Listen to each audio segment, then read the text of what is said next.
Atenção, galera! Vocês não vão acreditar nas declarações explosivas de Sâmia Bonfim e Nicolas Ferreira sobre o caos que tomou conta das universidades federais. No vídeo mais bombástico do momento, Sâmia tenta defender o indefensável com seu discurso carregado de ideologia e acusações, enquanto Nicolas responde na lata, denunciando agressões violentas a alunos de direita e o verdadeiro estado de abandono e politicagem dentro dos campi.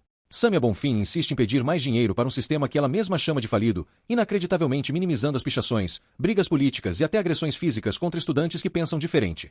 Já Nicolas Ferreira não tem papas na língua, acusa a esquerda de controlar as universidades, promove discurso contra o aparelhamento ideológico e faz um desafio inusitado: quem concordar com pichação, vai levar pichação na casa, meu amigo.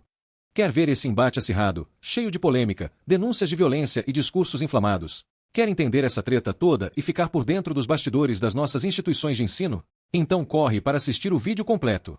Garanto que vai dar o que falar. Não fique de fora dessa guerra ideológica que está explodindo nas universidades brasileiras. Cumprimentar a ministra, agradecer pela sua presença e também pela explicação, e eu não poderia deixar de comentar brevemente o que disse um deputado bolsonarista que me antecedeu, querendo criar uma caricatura sobre o que são as nossas universidades federais, com o objetivo de criminalizar, a atuação docente, discente, e, sobretudo, com o objetivo, a gente sabe, do desmonte, da precarização da universidade, da sua privatização. Universidades não são nada disso. Universidades são produção de conhecimento, de ciência, salvam vidas, mudam o país e merecem ser apoiadas.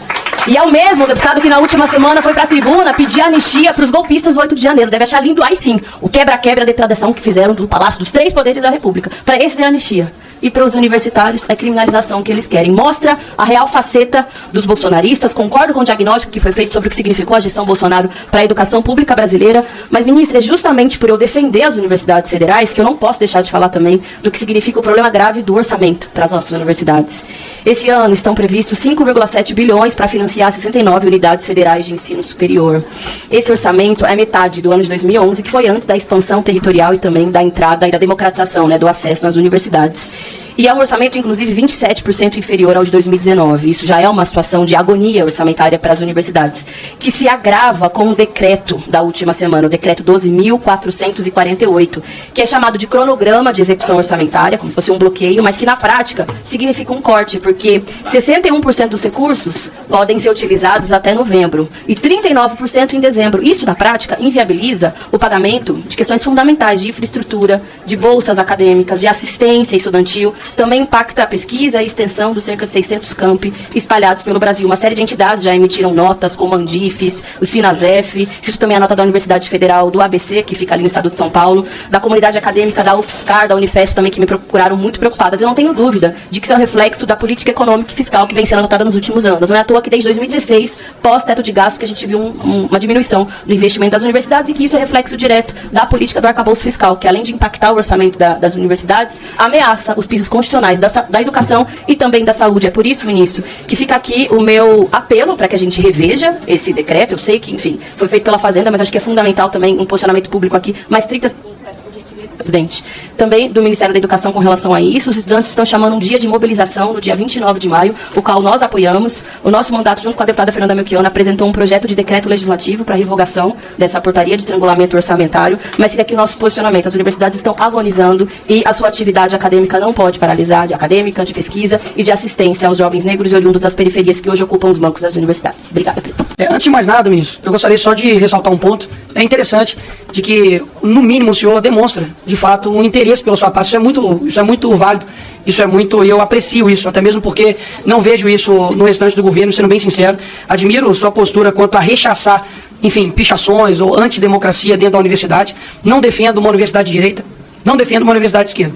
Eu defendo uma universidade desinteressada. E sofri muito, sim, na minha universidade, então isso aqui é muito mais do que algo que eu ouvi falar, é algo empírico, mas quem concordar com, por exemplo, o pessoal que mande o endereço para que eu envie alguns pichadores para a tua casa. O pressuposto que eu vou falar aqui é nesse sentido, de que obviamente tenho críticas, obviamente tenho minhas divergências metodológicas, mas eu imagino que a sua pasta seja de fato a mais importante desse país.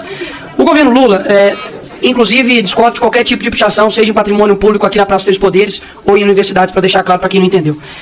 Com relação ao governo Lula em específico, ele deu uma declaração recentemente, que ele diz que desde 2003 ele dá essa mesma declaração, que é a seguinte: nesse governo vai ser proibido utilizar a palavra gasto quando a gente falar em educação. Educação é investimento de mais retorno que um país pode ter. Eu fiz aqui uma ordem cronológica para poder mostrar que o discurso não condiz com a prática no seguinte sentido. Em julho de 2023, o MEC faz corte de 332 milhões em educação básica e superior.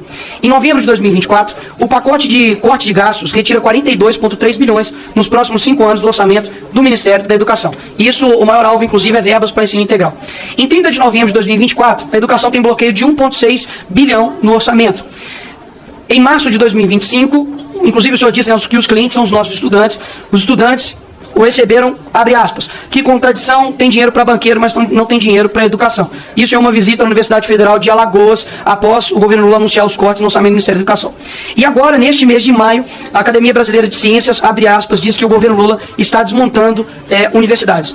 Os nossos índices, e para quem nasceu em 2003, você tem aí, deixa eu fazer as contas certas, 4 anos de governo Lula, depois mais 4 anos de governo Lula, 4 anos de governo Dilma, mais 2 anos de governo Dilma, 2 anos de governo Temer, 4 anos de governo Bolsonaro, e agora 2 anos de governo Lula, e se for reeleito, mais 4 anos de governo do PT. Ou seja, mais do que da metade do tempo de quem nasceu em 2003 é governado pelo Lula, ou pelo PT. E nós temos aqui alguns dados, ministro, de 1 em cada 8 brasileiros com ensino superior completo analfabeto funcional. Em âmbito da matemática, nós somos 93 pontos abaixo da média da OCDE, leitura 66 pontos abaixo da média da OCDE e ciências 82 pontos também abaixo da média da OCDE. Uma das coisas que eu gostaria de reivindicar antes de entrar nas minhas perguntas, que de fato são bem objetivas e técnicas, primeiro, pedir ao presidente da comissão que paute o projeto pelo fim da aprovação automática, na qual eu sou relator. Acredito que o fim da aprovação automática não é algo que gera um mérito para o estudante que de fato está empenhado em estudar, porque, poxa, se eu estudo e passo de ano e o outro que não estuda também passa de ano, isso gera um desestímulo, né, para quem, enfim, não está atingindo a média, e um desestímulo também para quem, poxa, talvez superou a média. Uma outra questão que eu gostaria de reivindicar também é o seguinte: eu protocolei um requerimento para revisar o BNCC. O prazo de revisão já passou, inclusive esse prazo de revisão não é definido, imposto por mim, é pela própria CNE, e até agora o Ministério e o CNE nos deram algum retorno. Eu também indiquei para que o SAEB de segundo ano passasse a ser censitário, até mesmo para que evite futuras distorções. O senhor inclusive disse que concorda com isso, então peço um apoio no senhor também a respeito disso. E por fim, eu fiz questão de ficar aqui desde o início da sua apresentação para ouvir, enfim, os números do Ministério da Educação. Contudo, o que eu sinto, senhor ministro, é que a quantidade e número em si, ela não pode sobrepor a qualidade.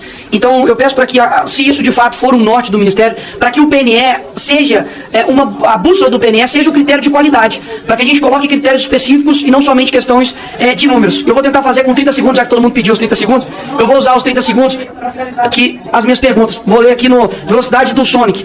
Como você explica a notória modificação dos contratos de governo com a OEI após o ingresso do antigo dirigente da organização na Secretaria Executiva do MEC?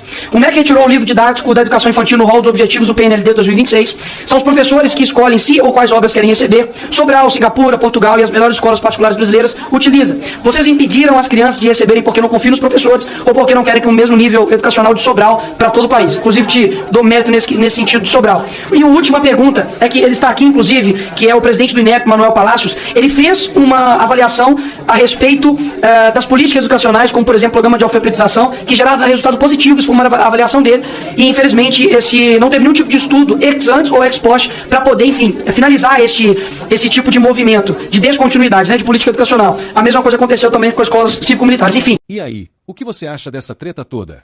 Deixe sua opinião nos comentários. O debate tá pegando fogo e a sua voz é super importante. Curte o vídeo, compartilha com a galera e não esquece de se inscrever no canal para não perder os próximos embates. Comenta aí, você tá do lado da Sâmia ou do Nicolas? Vamos botar esse debate para ferver nos comentários.